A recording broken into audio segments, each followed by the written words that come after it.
El evangelio, la palabra evangelio significa buena noticia, como hemos venido diciendo, buena noticia. Hay muchas formas de dar una noticia. Por ejemplo, esta semana murió la reina Isabel II de Inglaterra. Por eso estamos tan de luto, perdón. Y yo no sé si ustedes vieron la información en las noticias de cómo entre ellos tenían una clave para dar la noticia. No era llegar a decir, ¡ay, se murió la reina! Sino que la clave era, ¿cuál? El puente de Londres ha caído. Esa fue la forma clave para dar la noticia en las personas que estaban más cercanas a la reina. Hay formas diferentes de dar una noticia. Hay formas diferentes de dar una buena noticia. Hay muchas formas de dar una noticia. Si el evangelio es una buena noticia, la Biblia nos habla de que hay varias maneras de dar esa buena noticia. El problema es que hoy en día se ha vuelto muy popular, muy común y muy dogmático pensar que hay una sola forma de dar la buena noticia. Es, usted es un pecador, se va a ir al infierno si no se arrepiente, porque Dios lo va a castigar. ¿Sí o no? La forma de decirlo la mayoría de la gente. Pero, de nuevo, el Evangelio, la Biblia, habla de diferentes formas de dar la buena noticia. Y quiero compartirles en esta mañana una de las formas, porque hay muchas formas, una de las formas más hermosas que podemos compartir el Evangelio, que nos la enseña Juan, ese discípulo amado de Jesús. En 1 Juan, capítulo 3, versículo 1, 1 Juan, capítulo 3, versículo 1, él da la buena noticia del Evangelio de esta manera. Miren cuál amor nos ha dado el Padre, para que seamos llamados hijos de Dios, y lo somos. Un versículo muy corto, una frase muy corta, es como para un tweet, para lanzarlo en Twitter. Es tan sencilla, pero tan contundente y contiene todo lo que nosotros podemos y debemos entender y compartir si estamos queriendo entregar, anunciar el Evangelio a las personas a nuestro alrededor. Miren cuál amor nos ha dado el Padre para que seamos llamados hijos de Dios, y lo somos. Y quiero que cada frasecita o cada palabra, cada expresión de este versículo la analicemos. Empieza con eso, miren, esa simple palabra, miren, porque el Evangelio, la buena noticia, como toda buena noticia, no será buena noticia sino hasta que ¿qué? Se experimente. No será buena noticia sino hasta que se experimente. A usted le pueden dar una buena noticia, pero si usted no experimenta el contenido de esa buena noticia, para usted tal vez no sea una buena noticia. Miren, es un llamado a compartir algo que se ha descubierto, algo maravilloso, algo nuevo que no se conocía, algo que uno no se podía imaginar. El apóstol Juan dice, vengan a ver, vengan y compruébenlo por ustedes mismos. La palabra miren es mejor traducirla como compruébenlo, pruébenlo por ustedes mismos, miren. Por eso la buena noticia no será buena noticia sino hasta que la experimentemos de primera mano. Usted puede pasar todos los días por el mejor restaurante de Armenia y leer el menú. Bandeja paisa, churrasco, pollo a la mandarina, y leerse todo el menú. Pero solo experimentará lo bueno de la comida de ese restaurante hasta que entre, pida, le sirvan y coma. Muchos de ustedes que están aquí han estado en la iglesia y han estado visitando iglesias por años y años, pero nunca han experimentado la buena noticia de primera mano. La han escuchado, la han leído solamente como leer el menú de un restaurante, pero no la han experimentado. Y la conocen, dice, sí, yo sé que Jesús murió por mí, que Él me ama, que Él me perdona. Es lo mismo que conocer el menú de memoria de un restaurante. ¿Le llenará su estómago el conocer de memoria el menú del restaurante? ¿Eso lo alimentará? No, ¿verdad? El venir cada domingo a escuchar el mensaje del Evangelio y no dejar que ese Evangelio transforme su vida. No dejar que ese Evangelio le dé un nuevo rumbo a su vida. No hará nada en su vida, ninguna diferencia en su vida. Por eso el apóstol empieza así. Miren, el Evangelio, la buena noticia es algo para comprobarlo de primera mano. Y le dice, y luego dice, ¿cuál amor? Miren cuál amor o cuánto nos ama. Para el apóstol Juan, el Evangelio es una historia de amor. La más grande historia de amor, una noticia de amor, la noticia de amor más deseable para nosotros podamos experimentar. Y dice, miren cuál amor nos ha dado el Padre. Y creo que ahí llegamos al corazón de lo que es el Evangelio. El corazón del Evangelio es, nos ha dado. El centro del Evangelio es que Dios se nos revela a nosotros como Padre. Miren cuál amor nos ha dado, ¿quién? El Padre. ¿Y a quién se está refiriendo? A nuestro Dios, es decir, el Dios en el cual creemos, el Dios del cual nos habla el Evangelio, es un Padre, pero no cualquier Padre, es un Padre bueno, en el cual podemos confiar, que nunca nos va a dar la espalda, que siempre está a nuestro lado. Es el corazón del Evangelio, y es un Padre que nos ama y que nos demuestra su amor en maneras inesperadas e insólitas. ¿Y sabe por qué es inesperado e insólito? Tal vez para nosotros no, porque 2000 años después de estar leyendo el Evangelio, nos queda fácil entender que Dios es un Padre que nos ama. Pero para los primeros que escucharon esa noticia era increíble, porque en esa época a nadie se le ocurría pensar en Dios como un Padre. La gente pensaba en Dios en esa época, en sus diferentes dioses, como dioses vengativos, castigadores. Pensaban en, por ejemplo, los griegos, en Zeus, el dios de los dioses de los griegos. No como un padre, sino como alguien que tenía siempre un rayo dispuesto a descargarlo de ira contra la gente. No pensaban en un Dios como un Padre bondadoso, un Padre bueno. Y viene Jesús y nos dice, Dios, entiendan esto, Dios es un Padre bueno que nos ama. Dios es un Padre que nos ama irrevocablemente, incondicionalmente, infinitamente e indudablemente. No nos debe quedar ninguna duda de cuánto ama Dios a cada uno de nosotros. Y ese amor llega a nosotros como un regalo. Dice, cuánto nos ama, que nos ha dado. Nos ha dado. Y la palabra es dar. Y dar es un regalo. La buena noticia es que Dios es quien nos da su amor.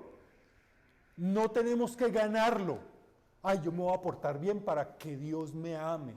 Yo me voy a portar bien para que Dios me bendiga. Me voy a portar bien para hacerme merecedor del perdón y la salvación. No tenemos que ganar su amor, no tenemos que merecer su amor, no tenemos que comprar su amor. Su amor es un regalo. Y eso es fundamental que lo entendamos en el Evangelio. La relación con Dios no es un negocio de ir a pagar una promesa a cierto lugar. Ay, Señor, si tú me das tal cosa, yo voy y pago la promesa con plata. No es un negocio. Yo voy a la iglesia y doy mi diezmo para que, Señor, tú me bendigas. No es un negocio, socio. La relación con Dios es una relación de amor. Y tanto nos ama Dios que nos regala, nos da su gracia, nos da su perdón, nos da su bendición. ¿Y qué es el regalo que Él nos da? Y aquí es donde viene una de las cosas más sorprendentes para muchos de nosotros. ¿Qué dice el texto? Nos ha dado el Padre para que seamos llamados, ¿qué? Hijos de Dios. Es que si Dios es Padre, es porque tiene, ¿qué? Hijos. En su amor ha escogido llamarnos sus hijos. Y ese es un regalo que solo Dios puede dar. No es un pastor el que le va a dar a usted la identidad de un hijo de Dios, una hija de Dios. No es una religión, no es una iglesia. Es Dios, solo Dios, el que puede darle ese regalo. Es un regalo que tiene el más alto precio. Tan alto precio que nadie, ni el hombre más rico del mundo puede pagarlo. Es un regalo tan costoso que nosotros no podemos ganarlo por nuestras buenas obras, así usted sea la persona más buena en este mundo, no puede merecerlo. Es un regalo que prueba cuánto nos ama y nos anhela a Dios a nosotros. Porque el Dios que es absolutamente libre, independiente, autónomo, se niega a existir sin nosotros. Piensen en ese concepto. El Dios que es totalmente libre, el Dios que es totalmente autónomo, que no nos necesita a ninguno de nosotros, es más, que no necesita nada. Ese Dios se niega a existir sin nosotros. Es como si Él nos necesitara, pero ya saben que Dios, ¿qué? No nos necesita. Pero pareciera que Él no pudiese vivir sin nosotros. Se niega a vivir sin sus hijos. Entonces, allí viene la última frase del versículo. ¿Cuál es la frase? Y lo somos. Juan remata diciéndolo, es verdad, lo somos. Nos llama a sus hijos porque lo somos. Dios siempre es Padre, aunque nosotros no querramos ser sus hijos. La buena noticia del Evangelio es una historia de amor de un padre que siempre busca a sus hijos y que ama a todos sus hijos, a todos. Ese es el Evangelio. Ojalá que nosotros cuando compartamos el Evangelio con la gente podamos mostrarles esa forma en que Juan lo explica tan hermoso y tan sencillamente. No habla de mandar a nadie al infierno, no habla de lo sucio y asquerosos que somos en nuestro pecado, simplemente habla de un Dios que es Padre, que ama tanto a las personas que quiere llamarles sus hijos, porque no puede vivir sin nosotros. Ahora les voy a hacer una pregunta. ¿De qué formas podemos perder a nuestros hijos? Porque aquí es donde necesitamos comprender esa tremenda decisión que toma Dios de ser nuestro Padre y buscarnos. Y es de qué formas podemos perder a nuestros hijos. ¿Alguna vez usted ha perdido a un hijo? El pastor Eliezer la semana pasada nos contó cómo se le perdió una de sus hijas y él no se había dado cuenta que se le había perdido. A mí nunca me han perdido mis hijas, ¿cierto? Que recuerde, ¿no? Miren, podemos perder a un hijo o a una hija de la manera más triste, y es si un hijo muere. Esa es una forma dramática, dolorosa de perder un hijo, una hija. Perdemos un hijo o una hija si muere. También si lo secuestran o lo desaparecen. En Colombia, tristemente eso no es extraño. Miles y miles y miles de hijos e hijas han sido secuestrados y desaparecidos y hasta el son de hoy no se sabe de ellos. Los relatos de los padres y madres de esos muchachos o de esos hijos y hijas desaparecidas dicen que es más horrible que la muerte.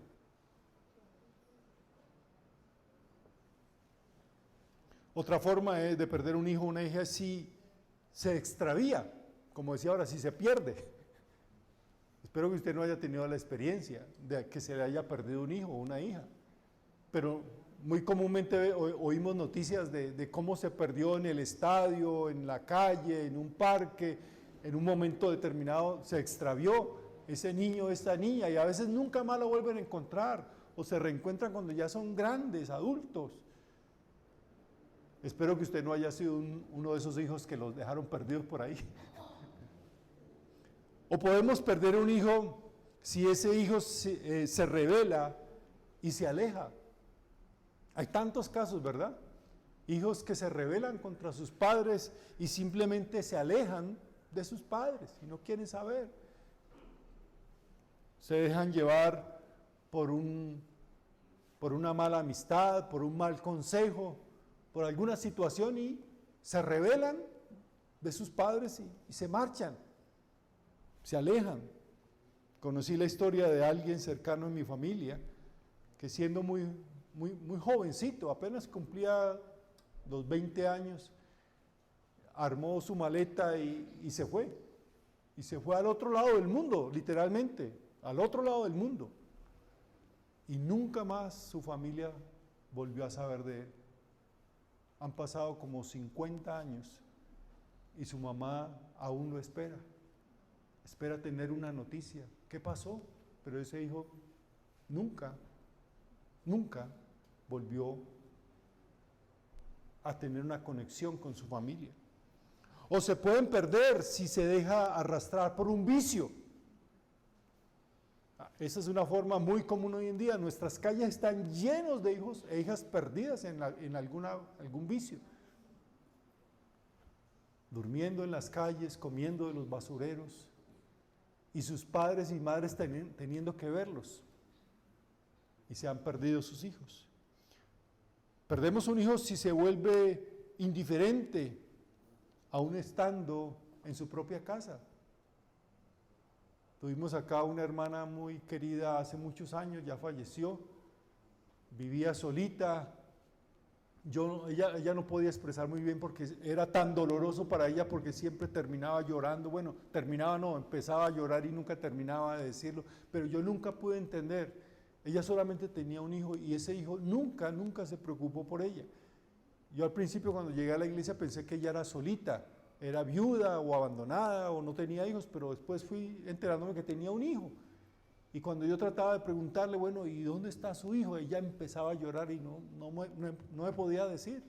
Ahí más o menos entendí que su hijo vivía en otra ciudad, que era profesor en una universidad, pero que no quería saber absolutamente nada de su hijo, de su mamá. Y cuando ella estuvo muy grave, logramos ahí conseguir el teléfono en esa universidad, llamarlo y el hombre decir, no me interesa. No me interesa. Volverse indiferente hacia sus padres es otra forma de perder a sus hijos, aún estando en su propia casa. O podemos perder a un hijo si ese hijo o esa hija menosprecia o se avergüenza de sus propios padres. Hay hijos que se avergüenzan de sus padres y ni los determinan, ni los presentan a sus amigos. Los tienen encerrados en una habitación y cuando llegan visitas a la casa, no salga de aquí. Es doloroso. Y los psicólogos dicen que el dolor emocional más grande que una persona puede tener es la pérdida de un hijo. Sea por muerte, desaparición, secuestro, extravío, bueno, un vicio. Es un dolor del cual un padre o una madre no se recupera. Yo no sé si ustedes saben que yo les he contado nosotros somos 3 hermanos en nuestra familia, solo 3 hombres, pero realmente éramos 4. Y el hijo menor, el menor de todos, se llamaba Mario, no alcanzó a vivir los 2 años, murió muy, muy pequeño. Y aunque yo era muy pequeño, porque todavía soy muy joven, aunque yo era muy pequeño, yo recuerdo el día que ese hermanito murió. Yo debería tener unos 5, si acaso 6 años, o sea, hace como 20 años. Y yo recuerdo mucho porque vi a mi mamá adolorida, tan desgarrada en su vida, y eso marcó a ella. Cada 8 días, cada domingo, íbamos a acompañarla a ella al cementerio, a llevar flores, a arreglar la tumba y verla llorar a su hijo perdido, que había muerto. Y siempre ella recordando a su hijo, y yo creo que ella hasta que murió recordaba a su hijo. Es un dolor del cual nadie se recupera cuando uno pierde a un hijo. Ahora piensen en esto. Es doloroso ver a un papá, a una mamá que pierden a un hijo. Pero yo conozco a alguien que no solamente perdió un hijo. Conozco a alguien que perdió todos sus hijos.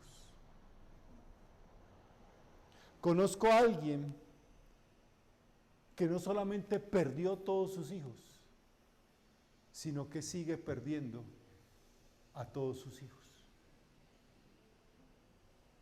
Dios es ese Padre. Dios es ese Padre que le toca llorar todos los días la pérdida de sus hijos e hijas. Y aún así, a pesar de su dolor, a pesar de que nosotros como hijos de Dios nos rebelamos y no queremos saber nada de Dios, aún así Dios no renuncia a buscar a sus hijos, a encontrar a sus hijos, por una razón. Dios es un Padre que no renuncia a su amor por sus hijos. Nosotros podemos renunciar a nuestro Padre, Dios, pero nuestro Padre Dios nunca renuncia a sus hijos. Dios es un Padre que no renuncia a ser Padre. El Evangelio es la buena noticia de nuestro Padre Dios, que no se cansa de buscar a sus hijos. Y eso está tan presente en los Evangelios, en la Biblia, en el Nuevo Testamento en general, que no solamente Jesús lo enseña, sino que los apóstoles, usted lee los escritos de los apóstoles, y ellos reflejan a un Dios que es como Padre buscando a sus hijos. En esta forma de explicar el Evangelio, se describe a Dios como un Padre bueno. Usted y yo tenemos un Padre bueno que nos está buscando, que nos está esperando siempre y que nunca, nunca renuncia a ser nuestro Padre. Un hijo se perdió. Un hijo de Dios se perdió porque prefirió seguir el engaño de que su vida sería mucho mejor sin su padre. Sin su padre viviría a plenitud estando lejos de él. Y esa es la historia de cada uno de nosotros los seres humanos. Nos creemos el engaño que nuestra vida será mucho mejor sin Dios, que podremos disfrutar verdaderamente de nuestra vida sin Dios. ¿Recuerdan cómo lo explicó Jesús? Con la historia del hijo pródigo. Y eso nos enseña varias cosas acerca de nosotros mismos. Nos enseña que el hijo perdido puede estar perdido y creer que ya no es posible volver a ser amado y perdonado por su padre. ¿Recuerdan cuando el hijo pródigo regresa a la casa de su padre y él dice, Padre, ya no soy digno de ser llamado tu hijo? Y yo creo que la gran mayoría de los seres humanos no regresamos a nuestro Dios, a nuestro Padre Dios, porque creemos que ya Dios no nos va a recibir. Porque Él agotó su amor. No, yo ya la embarré tanto con Dios que Él ya no me va a perdonar, Él no me va a aceptar, Él no me va a dar una nueva oportunidad. Dios ya se cansó de perdonarme, Dios ya se cansó de buscarme, ya Dios se cansó conmigo. Pero cuando el hijo está diciendo esas palabras, yo ya no soy digno de ser llamado tu hijo, el padre, ¿qué hace? Lo abraza. Lo abraza y lo perdona. La buena noticia del Evangelio es que Dios no se cansa de amar. Dios no se cansa de esperar y de buscar a sus hijos, y usted y yo siempre podremos recibir una bienvenida en la casa del Padre. El hijo perdido puede estar perdido y aún así estar pasándola bien y diciendo, creyendo que no necesita más a su padre. Hay otro tipo de hijos perdidos, o en otra etapa del momento de la perdición de este hijo, del extravío de este hijo, es que el hijo cuando estaba perdido la estaba pasando ¿qué? La estaba pasando bien, tenía plata, tenía amigos, lo disfrutaba todo. Yo para qué necesito de Dios, yo no necesito complicarme, lo estoy pasando bueno. Yo no necesito a Dios. Me temo que hay muchos millones de hijos de Dios que están en la misma condición. Yo estoy muy bien, lo estoy disfrutando mi vida y no necesito a Dios. Pero usted y yo sabemos que llega un punto en nuestra vida donde tendremos que buscar a Dios. O algunos hijos perdidos no se dan cuenta que están perdidos. Y mucho me temo que muchos de esos hijos están sentados aquí hoy. Porque nosotros los que venimos a una iglesia pensamos que los perdidos siempre están ¿qué? Afuera. Yo voy a la iglesia, yo doy diezmo, yo ofrendo, yo oro, yo leo la Biblia, yo no estoy tan perdido. Eso es como estar un poquito embarazado.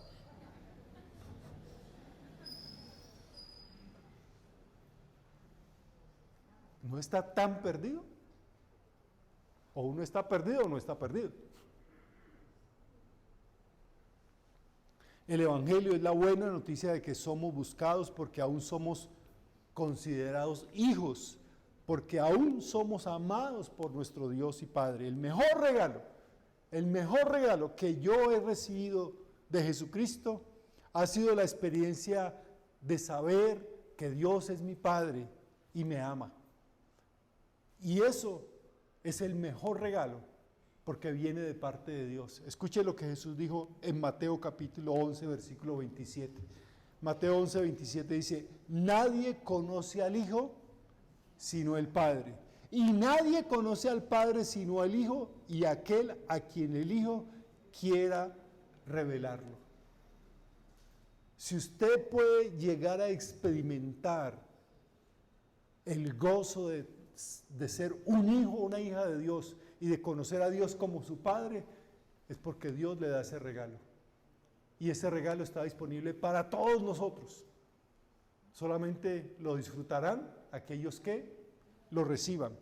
Cuando usted moldea su vida, moldea su identidad, basado en lo que otros opinen, lo que otros digan de usted, lo que la moda indique, lo que los medios de comunicación resalten como lo que está de moda, lo que está chic.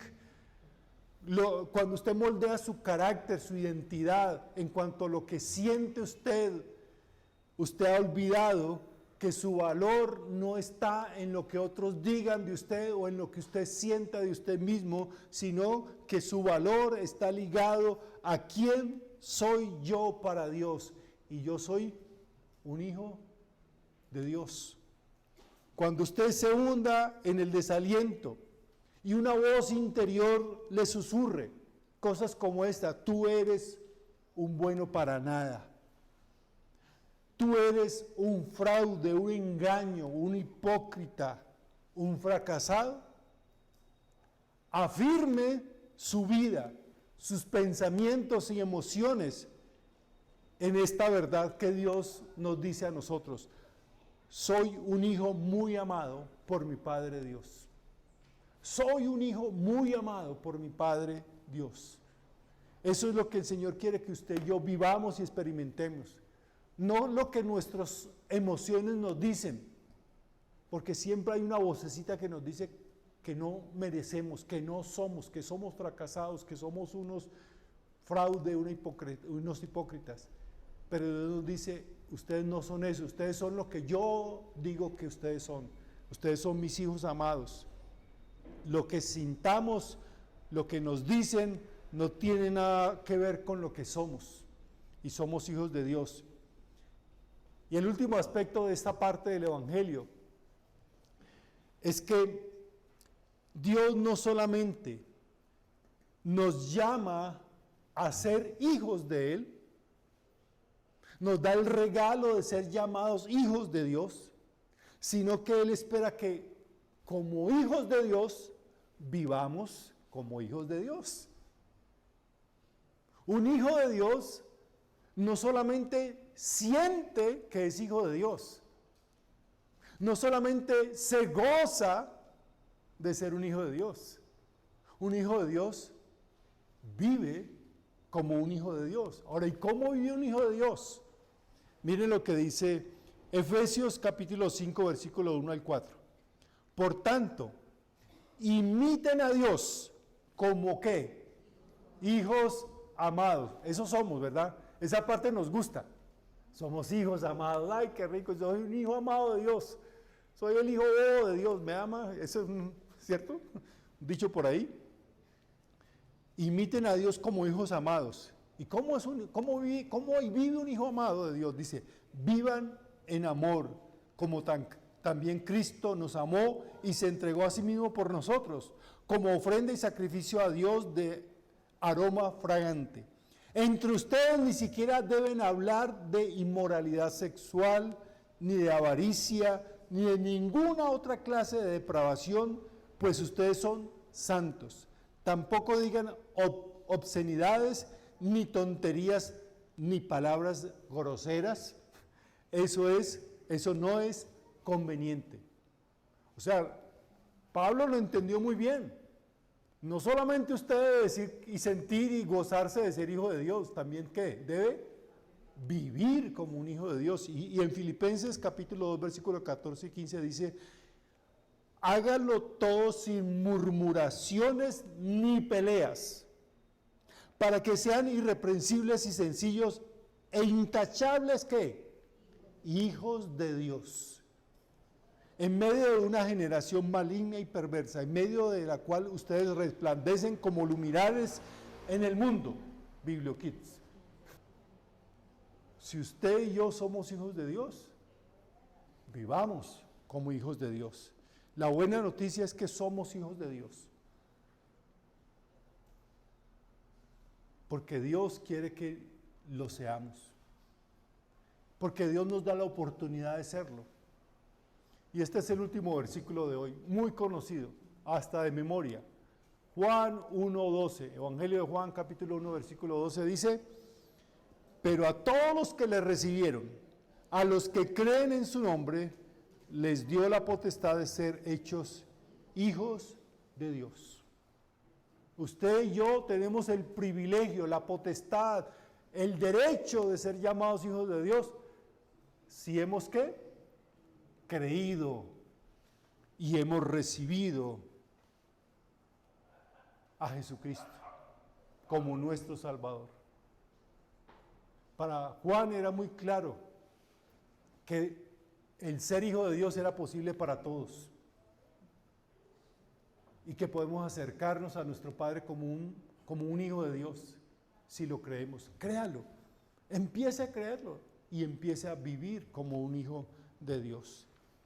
Estaba viendo anoche una película que no pude terminar, pero me llamó la atención que había un bar, una cantina, un bar muy exclusivo en Nueva York, pero de muy baja categoría en Nueva York en los años 40 del siglo pasado, que tenía un lema a la entrada que decía: este es el lugar incorrecto para la gente correcta. Es la forma de invitar a la gente. Si usted es una persona correcta, este es el lugar incorrecto para usted. Venga, porque la va a pasar bueno. Un lugar incorrecto para la gente correcta. ¿Sabe qué debería decir en la iglesia? A la entrada de la iglesia debería decir lo contrario. Este es el lugar correcto para la gente incorrecta. Este es el lugar correcto para la gente incorrecta, como usted y como yo. Porque somos la gente incorrecta, pero amados por un Padre correcto. Y déjese amar por el Señor, déjese amar por Dios, acérquese a Él y disfrute el ser hijo de Dios y empiece a vivir como un hijo de Dios. Les voy a dar una tarea.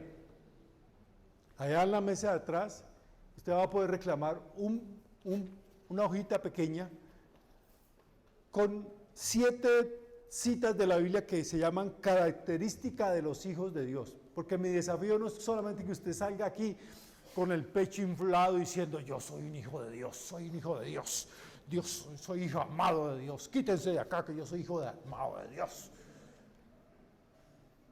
No salga aquí sintiéndose orgulloso de ser hijo de Dios, sino también desafiado a vivir como un hijo de Dios.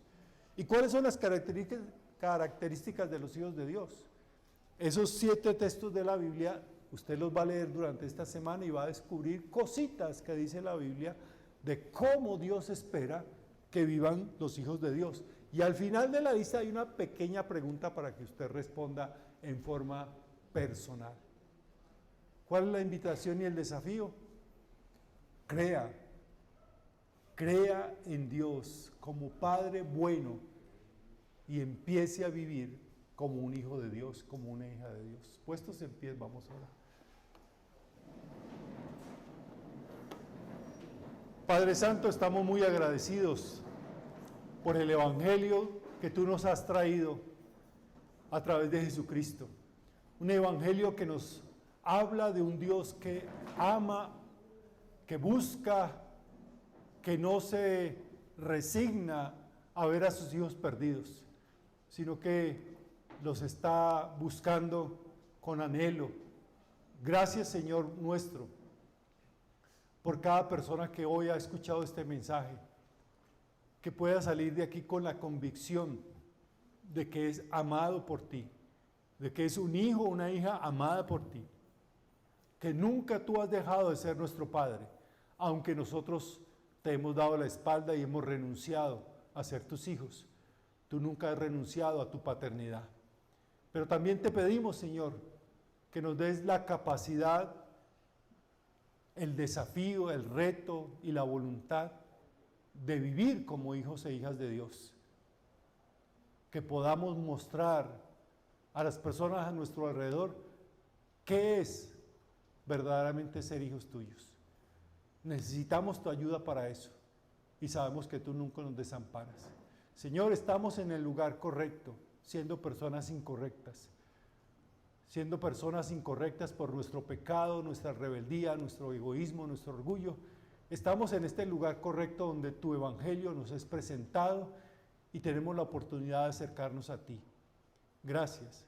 En el nombre de Cristo Jesús. Amén.